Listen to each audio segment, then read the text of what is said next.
नमस्कार दोस्तों, स्वागत है आप सभी का हमारे YouTube channel finance with Brajesh पे। जैसा कि आप लोग जानते हैं कि सेंट्रल गवर्नमेंट के द्वारा स्मॉल फूड प्रोसेसिंग यूनिट को प्रमोट करने के लिए एक सब्सिडाइज स्कीम लॉन्च किया गया था, जिसे हम लोग पीएमएफएमई कहते हैं। तो आज हम लोग डिटेल में समझेंगे कि पीएमएफएमई योजना के लिए किन लोगों की पात्रता है, इसमें सब्सिडी क्या है और कितने लिमिट तक लोन सैंक्शन हो सकता है और इसमें उद्योग विभाग आपका किस तरीके से हेल्प करेगी। तो एक एक पॉइंट को हम लोग डिटेल में समझते हैं। चलिए स्टार्ट करते हैं। पीएमएफएमई योजना 2026 फूड प्रोसेसिंग बिजनेस के लिए सब्सिडी का बड़ा मौका है। अब बड़ा मौका कैसे है? 35% तक का क्रेडिट लिंक सब्सिडी है, अधिकतम 10 लाख तक का सब्सिडी है। फूड यूनिट शुरू या अपग्रेड करने वाले के लिए उपयोगी है। ध्यान रखना है, पीएमईजीपी जब हम लोग डिस्कस करेंगे तो उसमें हम लोग ये देखेंगे कि वो केवल और केवल नए यूनिट के लिए है, जबकि पीएमएफएमई में सरकार ने जो एग्जिस्टिंग यूनिट है उनको भी अपग्रेड करने का मौका दिया है। और एक इंपॉर्टेंट चीज ध्यान रखना है कि मैक्सिमम 10 लाख तक की ही सब्सिडी है, ये ध्यान रखना है। और क्रेडिट लिंक जो भी सब्सिडी है वो हमारा 35% है। पीएमएफएमई क्या है? प्रधानमंत्री formalisation of micro food processing enterprises. Micro food processing enterprises mean छोटे यूनिट्स के लिए ये स्कीम है। माइक्रो फूड प्रोसेसिंग इकाई को औपचारिक और मजबूत बनाने की योजना है। प्रॉपर तरीके से फॉर्मलाइज करना है यूनिट्स को। फूड बिजनेस के लिए वित्तीय, तकनीकी और व्यवसायिक सहायता है। छोटी इकाइयों को अपग्रेड, पैकेजिंग और गुणवत्ता सुधार में मदद करेगा। रोजगार और स्थानीय उद्यमिता का बढ़ावा होगा। मीन्स इस स्कीम का एक प्राइमरी पर्पज ये भी है कि इस स्कीम में भी हम लोग एम्प्लॉयमेंट जनरेशन करेंगे। जैसे कि हम लोग बेसन हो गया, मिर्च पाउडर हो गया, आम का अचार हो गया, मिक्स अचार हो गया, जैसे ये जो भी चीजें आप लोग देख रहे हैं ये सब पीएमएफएमई योजना के अंदर कवर होंगी। पीएमएफएमई के मुख्य लाभ को हम लोग देख लेते हैं। एलिजिबल कैपिटल कॉस्ट का 35% लिंक्ड सब्सिडी है, अधिकतम 10 लाख तक सब्सिडी है। बैंक लिंक फाइनेंस की सुविधा है। हैंड होल्डिंग प्रशिक्षण और औपचारिकरण में मदद। यह भी ध्यान रखना है कि उद्योग विभाग के तरफ से ये सब ट्रेनिंग और जो भी हैंड होल्डिंग जो भी सपोर्ट हो सकता है वो हमारे वहां जो भी जिला उद्योग केंद्र है उससे आपको मिलेगा। दूसरा इंपॉर्टेंट चीज क्या है कि इसमें जो भी बेनिफिट है और जो भी फाइनेंस है वो बैंक के द्वारा किया जाएगा और जो भी सब्सिडी आपका 35% आएगा वो बैंक ऑटो एडजस्ट कर लेगी।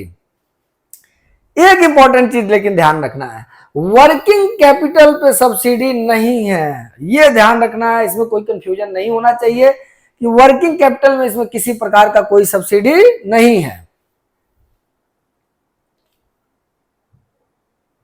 कुछ स्पष्टीकरण हम लोग देख लेते हैं। 35% क्रेडिट लिंक कैपिटल सब्सिडी है। ध्यान रखना, जो अभी हमने पिछले स्लाइड में बताया कि वर्किंग कैपिटल पे किसी प्रकार का कोई आपको सब्सिडी नहीं मिलने वाला है। एलिजिबल कैपिटल कॉस्ट में मशीनरी, उपकरण और अन्य पूंजीगत मदों के खर्चे आ सकते हैं।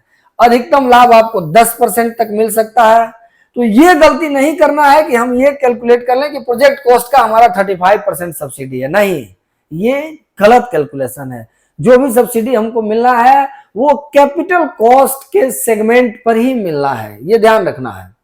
सब्सिडी का सही उदाहरण हम लोग देखते हैं। सब्सिडी का सही उदाहरण, इस 10 लाख अगर हमारा एलिजिबल कैपिटल कॉस्ट है तो उसका 35% में 3.5 लाख तक का आपको सब्सिडी मिल सकता है।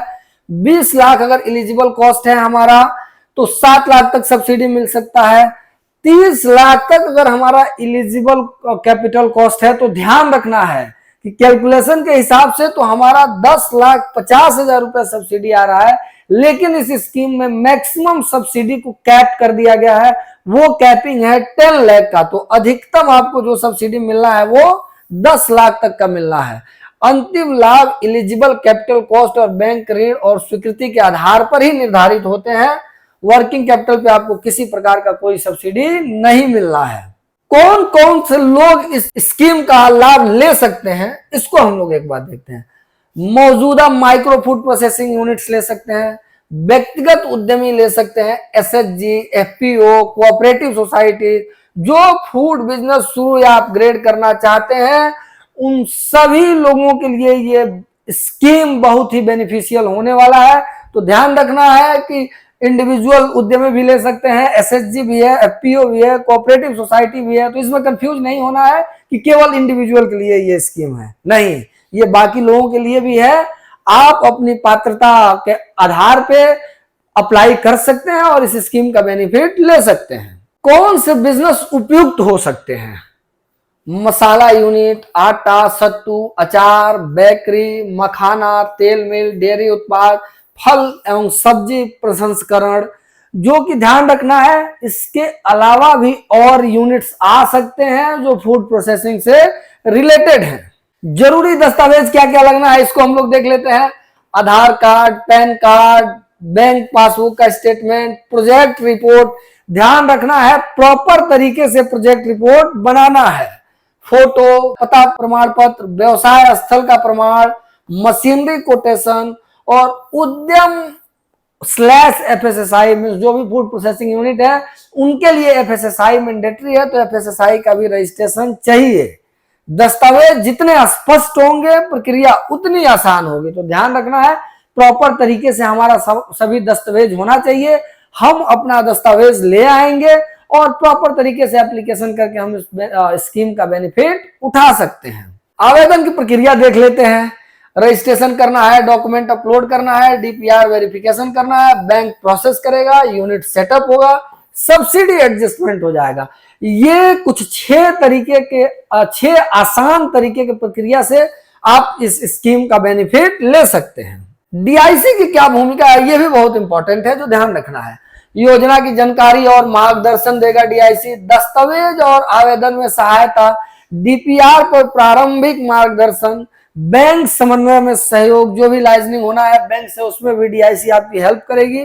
उद्यमी को सही दिशा देना, डिस्ट्रिक्ट इंडस्ट्रियल सेंटर आपके लिए पहला मार्गदर्शक केंद्र हो सकता है अगर आप इस स्कीम का बेनिफिट लेना चाहते हैं। तो ध्यान देने योग्य बातें हैं, सिर्फ सब्सिडी देकर प्रोजेक्ट न चुने, मार्केट डिमांड पहले समझें, डीपीआर मजबूत और व्यवहारिक रखें। ध्यान रखना है प्रोजेक्ट रिपोर्ट में किसी प्रकार का कोई कंप्रोमाइज नहीं करना है, क्योंकि इसी के आधार पे उद्योग विभाग as well as bank decide करेगी कि क्या आपको लोन देना है या नहीं देना है। अपना अंशदान और बैंक रिकॉर्ड तैयार रखें।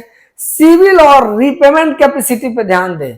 जो भी हम लोगों ने चर्चा किया इसमें जो प्राइमरी चीज है ये मैं आपको बता दूं कि इस स्कीम का बेनिफिट आप तभी ले पाएंगे जब आपका सिविल ठीक है। तो ध्यान रखना है कि सबसे पहले आपको अपने नजदीकी शाखा में संपर्क करके और अपना पैन, आधार और बाकी केवाईसी डॉक्यूमेंट दे के सिविल निकलवा लेना है। अगर सिविल अच्छा है तो ही आप इस स्कीम का प्रॉपर तरीके से बेनिफिट ले पाएंगे और आपका डीआईसी भी सहयोग कर पाएगी। निष्कर्ष क्या है कि पीएमएफएमई फूड प्रोसेसिंग उद्यमियों के लिए उपयोगी योजना है।